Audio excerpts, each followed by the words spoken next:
Assalamualaikum warahmatullahi wabarakatuh. Saya Muhammad Alauddin dari Universitas Pakuan Bogor, Fakultas Manajemen Bisnis. Di sini saya akan menjelaskan tentang perumahan modern, kebutuhan, tren, dan peluang bisnis di era digital. Pentingnya hunian bagi masyarakat modern. Rumah bukan sekedar tempat tinggal, tetapi juga simbol kesejahteraan dan gaya hidup. Di era modern, kebutuhan hunian semakin kompleks, nyaman, aman, dan terkoneksi. Urbanisasi cepat dan pertumbuhan penduduk meningkat, permintaan perumahan kini juga menjadi bagian dari identitas sosial dan investasi masa depan. Tentang rumah modern. Rumah modern adalah gaya arsitektur yang menekankan kesederhanaan, fungsionalitas, dan desain bersih dengan garis-garis tegas. Bukan ornamen dekoratif. Ciri utamanya meliputi denah terbuka, jendela besar untuk pencahayaan alami, bentuk geometris seperti kubus, penggunaan material modern seperti kaca dan beton, serta integrasi teknologi pintar. Di sini ada kronologi masa lalu, sekarang, dan masa depan. Masa lalu, dulu rumah dibangun secara sederhana, berfokus pada fungsi tempat tinggal saja. Sekarang konsep rumah berkembang menjadi smart home, eco-living, dan minimalis desain, menggabungkan teknologi, kenyamanan, dan estetika. Masa depan, tren akan bergeser ke green building, modulator housing, dan smart city, konsep yang ramah lingkungan dan efisien energi. Sini ada perkembangan perumahan. Yang pertama, ada masa tradisional, rumah sederhana dari bahan lokal, kayu, bambu, dan tanah. Yang kedua itu ada era dari tahun 1980 sampai 2000, peningkatan perumahan bersubsidi dan perumahan menengah. Yang ketiga ada era digital, berkembangnya konsep smart home, apartemen vertikal, dan greenhouse. Selanjutnya ada contoh harga.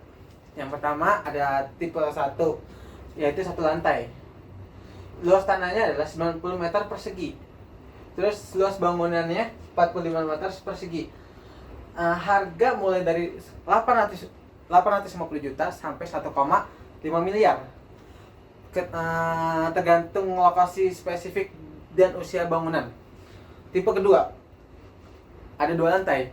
Luas bangunannya masih sama. Luas tanahnya masih sama, 90 meter persegi, dan luas bangunannya cukup berbeda, yaitu 120 meter persegi.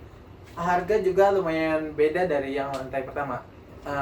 Harga mulai dari 1, miliar sampai 2, miliar. Ideal untuk maksimal ruangan di lahan terbatas. Yang terakhir, 3 lantai. Luas tanahnya 100 meter persegi dan luas bangunannya 180 meter persegi. Dia mulai dari harga 2, miliar sampai 4 miliar. Sering ditemukan di lokasi pada penduduk menambah ruang vertikal. Selanjutnya ada konsep perumahan modern. Yang pertama ada smart home, integritas teknologi lot untuk keamanan dan efisien energi. Kedua ada desain minimalis, itu gaya arsitektur sederhana, fungsional, dan estetis. Tiga ada eco living. Apa itu eco living? Penggunaan energi terbarukan dan konsep hijau. Dan terakhir ada komunitas modern. Yang dimaksud fasilitas bersama seperti co-working space dan area hijau. Selanjutnya, di sini ada masalah dan tantangan industri perumahan. Yang pertama ada harga tanah dan bahan bangunan meningkat. Kedua, keterbatasan lahan di daerah perkotaan. Ketiga, ada masalah perizinan dan regulasi yang kompleks. Keempat, ada kurangnya kesederhanaan terhadap pembangunan berkelanjutan. Terakhir, ketimpangan antar kebutuhan rumah dan daya beli masyarakat. Solusi dan inovasinya. Yang pertama ada KPR digital, proses pengajuan kredit rumah secara online. Dua, rumah modular. Apa itu? Rumah yang prefabrikasi, hemat waktu dan biaya. Ketiga, ada green building, bangunan hemat energi dan efisien air. Terakhir, ada kolaborasi pemerintah swasta, program subsidi dan inovasi pendanaan. Nah, di sini kenapa sekarang mau apa? Perumahan bukan hanya tempat tinggal, tapi juga aset gaya hidup. Kenapa? Karena kebutuhan rumah mencerminkan tarif hidup dan kesejahteraan masyarakat. Sekarang mau apa? Mari kita manfaatkan perkembangan digital dan kreativitas untuk berinovasi di dunia properti, baik sebagai konsumen maupun pengusaha muda. Dan terakhir, peluang bisnis di dunia properti modern. Yang pertama, bisnis pengembangan rumah ramah lingkungan. Dua, startup digital properti seperti marketplace, rumah, fitur dan tour. Tiga, ada jasa renovasi dan interior smart home. Empat, ada investasi properti berbasis teknologi. Terakhir, ada konsultan perencanaan kota desain berkelanjutan. Selanjutnya, ada peran teknologi dalam bisnis perumahan.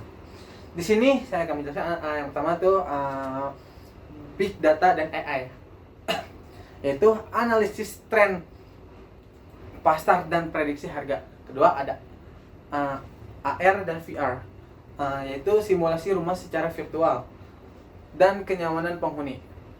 Terakhir, ada platform digital, pemasaran dan pelayanan pelangganan yang efisien.